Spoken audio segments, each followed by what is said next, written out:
Assalamualaikum warahmatullahi wabarakatuh. Hai guys, selamat datang di channel kita. Hari Raya Idul Fitri merupakan momen yang paling ditunggu-tunggu oleh umat muslim di seluruh dunia guys. Setelah berpuasa selama 1 bulan di bulan Ramadan, banyak yang menyambut dengan sukacita, terutama sebagian besar masyarakat Indonesia. Dengan beragam tradisi unik, di tahun ini suasana lebaran berbeda dengan tahun-tahun sebelumnya karena adanya pandemi virus corona. Lebaran di Indonesia, negara kita tercinta ini, banyak tradisi unik. Nah, jadi di video kita kali ini, kita akan membahas tentang tradisi unik menjelang Lebaran. Yang pertama ada Grebeg Sawal. Grebeg Sawal yang merupakan tradisi di Keraton Yogyakarta atau Surakarta. Nah, tradisi ini dilakukan setiap tanggal 1 Sawal. Adapun yang diarak adalah hasil bumi berupa sayur-sayuran dan buah-buahan. Jadi, hasil bumi ini disusun menyerupai gunungan. Gunungan ini menjadi dua, Gunungan Kakung dan Gunungan Putri. Ini sudah menjadi simbol sedekah sultan kepada rakyatnya, guys. Gunungan tersebut lalu diarak oleh pengawal keraton, kemudian dibagikan kepada warga setelah didoakan. Dari cara membagikannya juga unik, guys, yaitu dengan cara diperebutkan oleh warga. Konon, apabila mendapatkan bagian dari gunungan ini, akan mendapatkan kesejahteraan dan berkat. Berikutnya ada Festival Maryam Karbit, guys. Di Kalimantan Barat, setiap tahun penduduk Pontianak merayakan malam takbir dengan mengikuti Festival Maryam Karbit. Jadi masyarakat di sana itu sudah menjadi tradisinya mengikuti Festival Maryam Karbit. Yang kita dengar di sana yaitu suara dentuman-dentuman Maryam Karbit yang saling bersahut-sahutan. Festival ini diadakan di tepian Sungai Kapuas. Adapun ukuran dari Maryam Karbit ini, guys, sepanjang 60 cm, terbuat dari kayu dan bambu. Dulunya, suara dari meriam ini dipergunakan untuk mengusir makhluk astral seperti kuntilanak. Namun saat ini menjadi atraksi yang ditunggu-tunggu masyarakat di bulan Ramadan. Berikutnya ada Telasan Topak.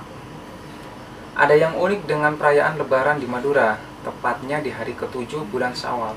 Namanya Telasan Topak, yang biasa kita sebut dengan Lebaran Ketupat, guys. Sebenarnya perayaan ini dimaksudkan sebagai ungkapan rasa syukur dari umat Islam yang telah menjalankan ibadah puasa sunnah 6 hari setelah Idul Fitri. Perayaan ini digelar dengan berbagai tradisi seperti pawai dokar hias dan sebagainya. Berikutnya ada Ngejot Bali. Meskipun Pulau Bali dikenal dengan penduduk mayoritas pemeluk agama Hindu, bukan berarti Bali tidak memiliki tradisi untuk menyambut Lebaran. Muslim di Bali punya tradisi ngejot untuk merayakan hari kemenangan. Ngejot merupakan tradisi berbagi makanan, minuman, dan buah-buahan sebagai wujud terima kasih kepada tetangganya tanpa memandang latar belakang agamanya. Tak hanya ungkapan rasa syukur saja, tetapi juga sebagai simbol kerukunan antar umat beragama. Demikian juga dilakukan oleh umat Hindu melakukan hari besar keagamaan Hindu berlangsung, seperti Galungan atau Kuningan. Berikutnya ada tradisi Binarundak. Lebaran biasanya identik dengan ketupat, tetapi beda halnya dengan Sulawesi Utara. Di daerah Matopoe besar, perayaan Lebaran dilakukan dengan membakar nasi jaha. Lewat tradisi Binarundak, tradisi ini dipercaya dapat mempererat tali silaturahim. Nah, perayaan ini dilakukan 3 hari setelah Hari Raya Idul Fitri. Nasi jaha dimasak dalam bambu yang telah dilapisi daun pisang. Mungkin kalau di Riau bisa disebut seperti lemang. Jadi nasi jaha ini dibakar secara beramai-ramai di lapangan dengan menggunakan sabut kelapa. Setelah nasi tersebut matang, maka warga sekitar akan memakannya secara bersama-sama sebagai ungkapan rasa syukur kepada Tuhan. Berikutnya ada Perang Topat. Lombok tidak hanya terkenal dengan wisata alamnya, tapi juga budaya serta adat istiadatnya yang tetap terjaga hingga saat ini. Salah satu tradisi yang tetap terjaga dari tahun ke tahun yaitu Perang Topat. Perang Topat adalah sebuah acara adat yang diadakan di Puralingsar, Lombok, Nusa Tenggara Barat. Perang ini merupakan simbol perdamaian antara umat Islam dan Hindu di Lombok. Acara ini dilakukan setiap bulan purnama ke-7. Dalam penanggalan suku Sasa, ini dilakukan di sore hari yang merupakan puncak acara dilakukan setelah sholat asar. Atau dalam bahasa Sasa, Rara Kembang Waru, yang artinya gugur bunga waru. Tanda ini dipakai oleh orang tua dulu untuk mengetahui waktu sholat asar. Ribuan umat muslim dan Hindu ini memenuhi Pura Lingsar.